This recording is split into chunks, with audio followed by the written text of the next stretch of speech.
Hey everyone, imagine this.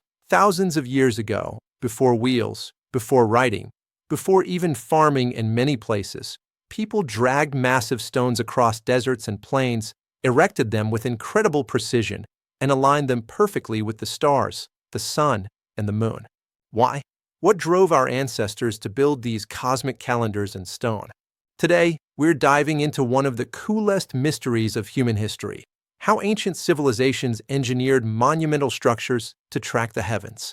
No aliens, no lost tech, just smart observation, geometry, and a whole lot of teamwork. This is the story of celestial engineering in the ancient world.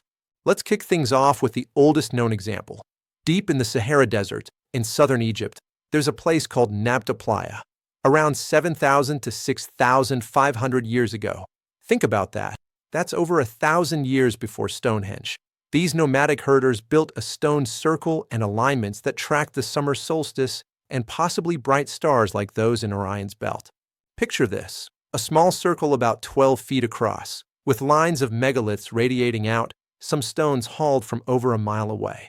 One key alignment points to the summer solstice sunrise, crucial because near the Tropic of Cancer, that marked the start of the rainy season, vital for water, grazing, and survival. They even buried cattle in ritual chambers under the stones. This wasn't just a calendar. It blended practical needs with spiritual beliefs about life, death, and the cosmos. And get this, research using GPS confirmed these aren't random. They deliberately framed celestial events with the landscape. Fast forward a bit to the British Isles, around 5,000 years ago. In Scotland, sites like Callanish on the Isle of Lewis and Stenness on Orkney predate Stonehenge's main stones by centuries. These aren't just random rocks. A study from the University of Adelaide used stats and 3D modeling to prove it. These circles have a ton of alignments to the sun and moon, way more than chance. At Callanish, avenues of stones frame the moon at its extreme southern rise, every 18.6 years. That's a lunar standstill, not easy to spot without years of watching the skies. And the builders picked spots where the landscape amplified the view. High horizons in one direction to make the solstice sun or moon dramatically rise from peaks. Half the sites have northern horizons higher, framing summer solstice. The others reverse for winter. This tradition lasted over 2,000 years, with simpler monuments still echoing the same alignments. It shows knowledge passed down generations. Ancient astronomy as cultural core. Rhetorical question: how many nights do you think they spent staring at the sky to figure this out? Now, let's head to Egypt's iconic Giza Plateau, about 4,500 years ago. The Great Pyramid is aligned to true north with insane precision, better than 1/15 of a degree off. That's like lining up a laser over miles without modern tools. How? Likely by observing circumpolar stars that never set, bisecting their paths to find north. The base is level to within inches over a football field-sized area. Shafts inside point to key stars or regions, possibly for the pharaoh's soul to ascend. The three pyramids might create a sacred vista with the sun at solstice, linking to the sun god Ra. And no, the Orion Belt theory is cool-looking but statistically shaky, not proven intentional. Nearby, the Red Pyramid and others show similar precision. These weren't tombs alone. They were cosmic machines tying rulers to the eternal sky. Speaking of iconic, Stonehenge in England, built in phases over centuries, around 5,000 to 4,000 years ago. Everyone knows the summer solstice. Sun rises right over the heel stone, rays shooting into the center. Thousands gather today to watch, just like ancient crowds probably did. But debate rages. Was summer or winter more important? The avenue aligns both ways, and some argue midwinter sunset was primary for feasts.